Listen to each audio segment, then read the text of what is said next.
It's calving season, the best time here on the ranch. Come along with me as we check and see what calves are being born today. That's what we're doing today right here on the ranch.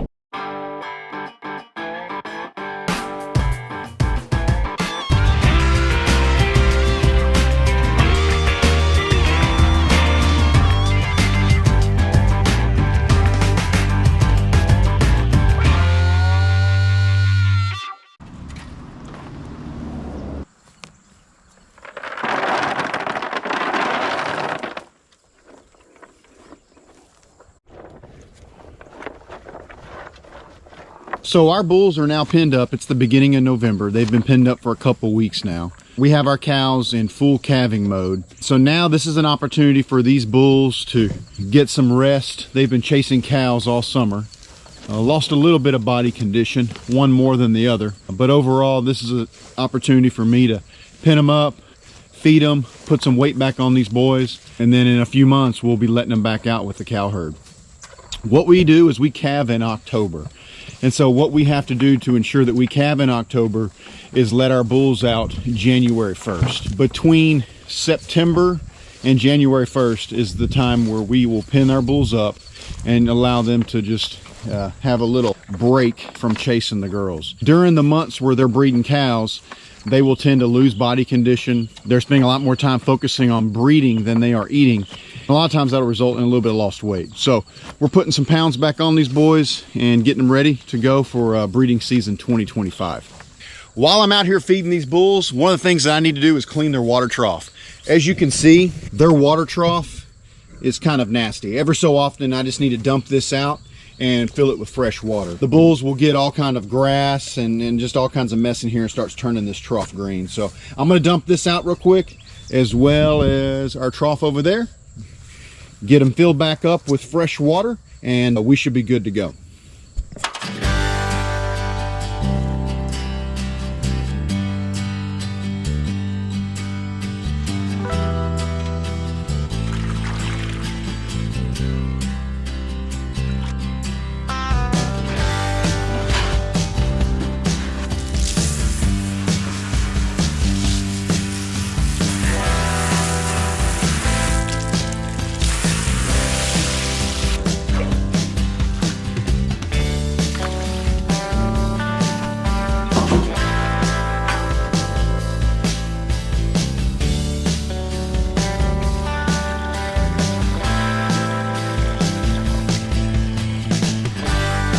So now that we have the bulls watered and fed, the next thing I want to go do is go out to the field and check on our cows. Our cows are calving every single day. One, I want to check and see if we have any new calves. And second, I want to check on all the calves that are currently on the ground just to make sure that everything's okay. Also, I've been noticing that we have a coyote that's been hanging around. So I'm going to see if I can get a good look at him, see if I can take care of him a little bit. So hop in the buggy and let's go check these cows out.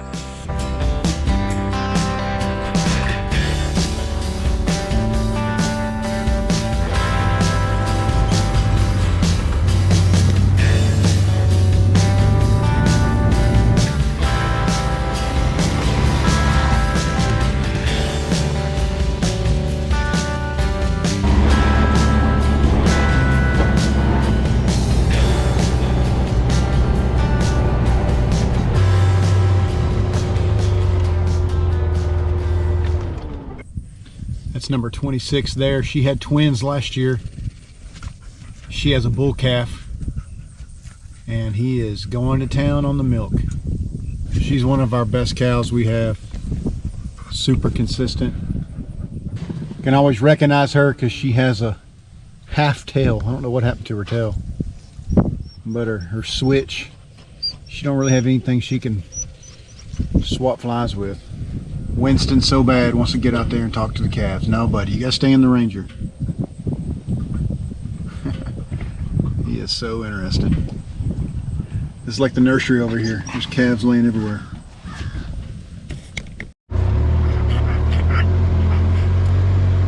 Hey, Cookie.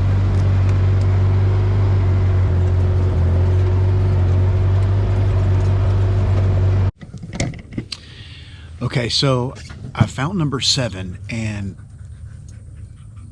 I'm pretty sure she's in labor. I think she's trying to have a calf, so I backed off. I'm in a spot where I might be able to see it with the camera. I'm gonna try it out and see. It'd be pretty cool if we could see her if we could see her have a calf. But she's right here behind the dam on this lake, and she is bellowing, which usually is a sign she's going up and down. The tail's cocked out. All the signs that she's in a little bit of pain and is feeling those contractions. So I'm gonna try to film it and just see what we can see. I'm pretty far back. Unless I'm just super lucky, it's gonna be pretty hard probably to see it on this camera. She's walking along the dam. It's that cow that's walking to your right along the dam. So I know she's in labor because I just saw a lot of moisture that's not urine coming out. So that tells me that the calf is coming.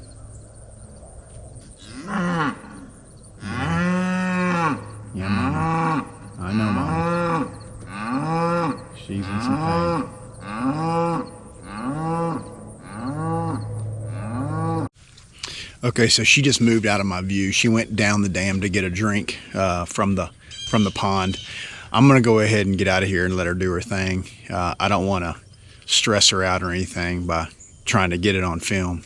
As cool as that would be, I want to make sure I give her plenty of space so she feels comfortable to have a calf. But I suspect when we come back out here and check, we'll have a new calf on the ground. I did my count, and right now I'm counting 23 calves. We supposedly have 24, so I'm sure there's a calf that's in grass or something that I just can't see, or behind a tree or something. So anyways, I'm gonna go ahead and get out of here. I think she's not far along from having this calf. So 58 here, she's another cow that's super close to calving. She's sitting down, so I can't really see much, but I would say number 7, which is the one we were watching, that's having a calf right now, and number 58, I think we could see these two calves before the end of the day, or maybe tonight. Well, she's big. This cow here, this is number 11. So this is the first calf that was born this year. And that was on October 8th. So the size of that calf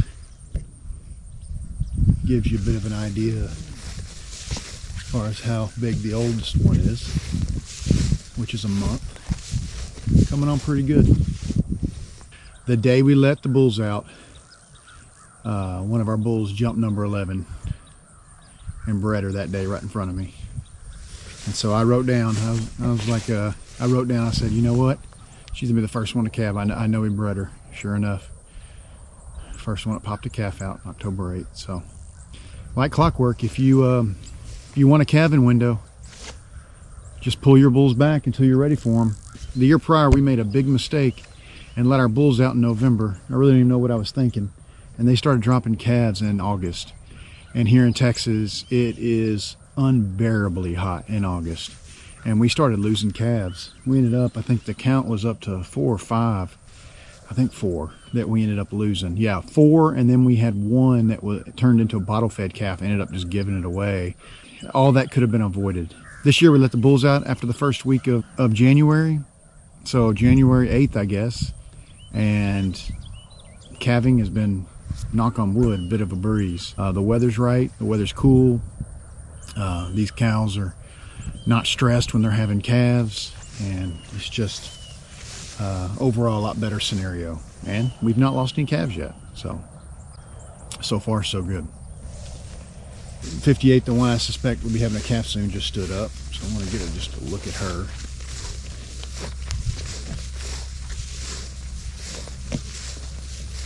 She's wide. So that's one indication that she's bred. She's a little bit of a bag forming. It's probably hard to tell on video, but a little bit of a bag forming. So yeah, I think give it a couple days, she'll have a calf on the ground. Winston just cannot help himself. He wants to jump out of this Ranger so bad and go play with these calves. No, you sit. Those calves don't want to play with you, and I guarantee you those mama cows will be after you. And they're a lot bigger. Yeah. He says, I just want to play. I just want to go out there and play with all those bigger dogs. Hey, Winston, say hi. He likes riding with me, checking cows.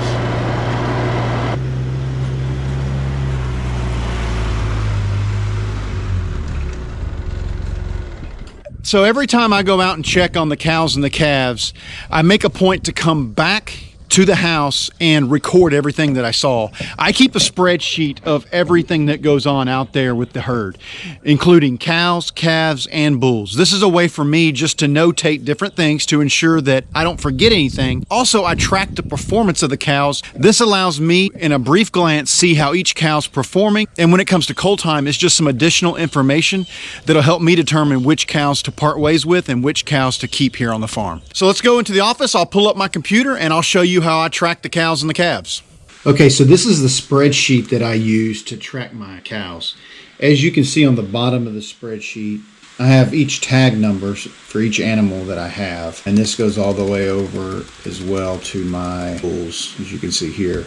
I also keep any cows that we've gotten rid of. So I had a bull number 99 and a cow number 9 that we parted ways with. So I highlight those in blue. Those are only two cows I've parted ways with since I have been doing this. So as we call out more cows, I'll have more in the blue. So this is an overview of the animal. So I have the picture of the animal with the tag number at the top. And then I also have two sections for records. I have the cow records, which is for the specific cow, and then I have calving records.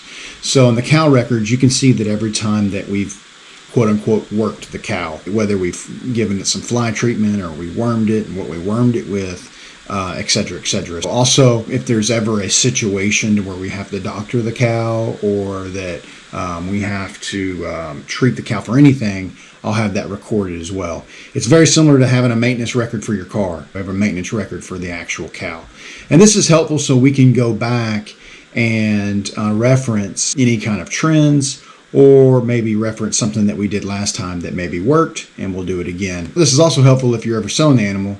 You can give some records to the person that you're selling it to. And the top here is the calving records. You can see that on October 1st, 2022, number 26 had a heifer, and I do a physical description, and then when we tag the calf, I'll put what tag number the calf is. If there's any notes of any kind, I'll put that there. So on this side of the spreadsheet, I track three things. These are metrics that I use to evaluate each cow. Now, obviously, I will evaluate the cows on their physical disposition and some physical characteristics out there in the field, but these are some specific numbers that I'll also will use to evaluate the animal. So the first one is average days between calves. What I look for here is a cow that has average days between calves on average to be less than 1 year. The thought process here is that within a year, they're able to get rebred again. So you can tell with this cow here, 364 days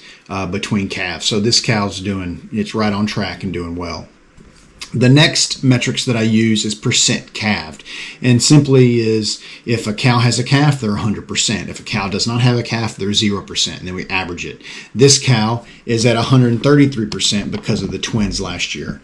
So again, performing well. And then lastly, I track any assist. And I'll just put a 1 if there's an assist or a 0 if there's no assist. And I just track how many assists, meaning that we had to intervene with the cow raising the calf in some capacity or another. So this cow has 0 assists. We've not had to help this cow in any way with any of its calves, including the twins it's had. So overall, when I look at this cow, it's a pretty solid animal. When you look at this, you probably see a lot of numbers. It probably makes your eyes go cross-eyed a little bit. But the idea here is very simple. I take all the information, rank it, and give them a score. Lowest score wins. So as you can see here, I do a quick rank. I can see in a snapshot who is doing really well in the green, who is average or acceptable, and who is not acceptable. Now, there's a lot of red right now because of the length of time I've been tracking this. And so some of this is very skewed because of last year and how we calved in the heat. That was a problem, and it put some of these cows in this category. So I do suspect as we get our calving more dialed in like we have this year with calving in October, that we're going to see less and less cows in the red. And then we'll be able to really see at a quick glance the ones that are in red could be possible culls for the following year. There's a lot of different systems that you can go out and purchase to track your cattle herd. I choose to just create a spreadsheet on my own. My herd is not large enough to justify the cost of a system that tracks it for me. I'll just create a spreadsheet and do it myself. The key is tracking the information and using the information to help you make decisions on your herd. If you're running cattle for the same goal as me, to have a good, thriving business, then you want to evaluate each one of your cows to ensure that each one of your cows are profitable. The moment that you have a cow that's not profitable, you have to make a quick decision to part with that animal. Some may see that as cruel, but keep in mind, we're raising these cows for the food supply, and it's in the consumer's best interest that we have the absolute best genetics in our cow herd.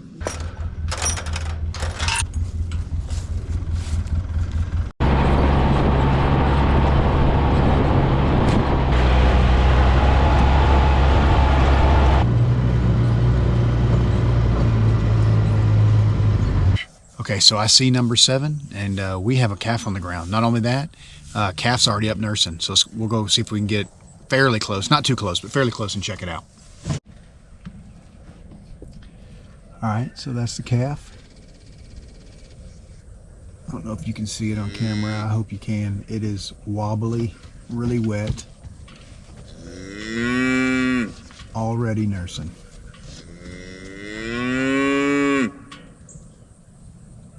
That is just so cool how quick they start walking and how quick they start nursing. She's just licking it.